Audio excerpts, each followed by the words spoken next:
विश्व न्यूज 24/7 का हर दर्शकों को सादर प्रणाम। दर्शकों, मध्य पूर्व में जारी युद्ध के बीच एक बड़ा घटनाक्रम सामने आ गया है। जी हां, एक मीडिया रिपोर्ट के अनुसार ईरानी हमले ने पूरा क्षेत्र के कम से कम 7 अमेरिकी सेना ठिकानों पर हमला करके उसके कम्युनिकेशन और रडार सिस्टम या उनके आसपास का ढांचे को भारी नुकसान पहुंचा दिया।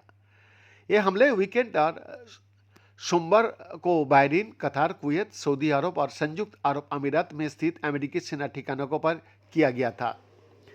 न्यूयॉर्क टाइम्स की रिपोर्ट के मुताबिक हमले का मुख्य निशाना सैटेलाइट कम्युनिकेशन टर्मिनल, रडार डोम और अन्य ऐसे उपकरणों थे जिन्हें खाड़ी देशों में अमेरिकी सेना का कमांड एंड कंट्रोल नेटवर्क यानी नियंत्रण प्रणाली की रीढ़ माना जाता है।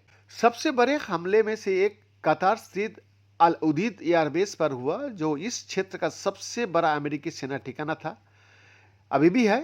इसके अलावा ईरानी ड्रोन ने रियाद और कुवैत में अमेरिकी दूतावासों और सऊदी अरब और कतार के तेल और गैस बुनियादी ढांचे को भी निशाना बनाया। न्यूयॉर्क टाइम्स का विश्लेषण ने ये सवाल खड़ा किया है कि ईरान इतनी सटीकता से कई खाड़ी देशों में संवेदनशील अमेरिकी सेना ठिकानों को कैसे खोज पाया।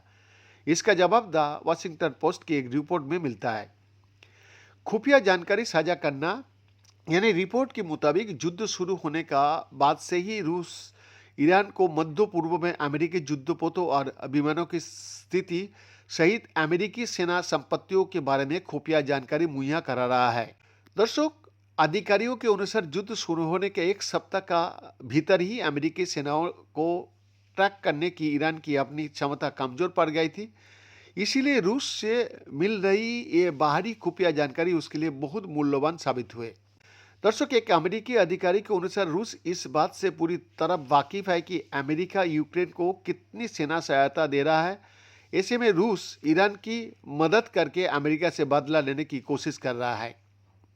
इधर चीन, दोनों देशों का बीच करीबी संबंध का बावजूद ऐसा नहीं लगता कि चीन तेहरान को कोई सेना सहायता प्रदान कर रहा है, क्योंकि ईरान का चीन के साथ उस स्तर का रुख सा सहयोग नहीं है जैसा उसका रूस का साथ है। मैं इनका एक्सक्लूसिव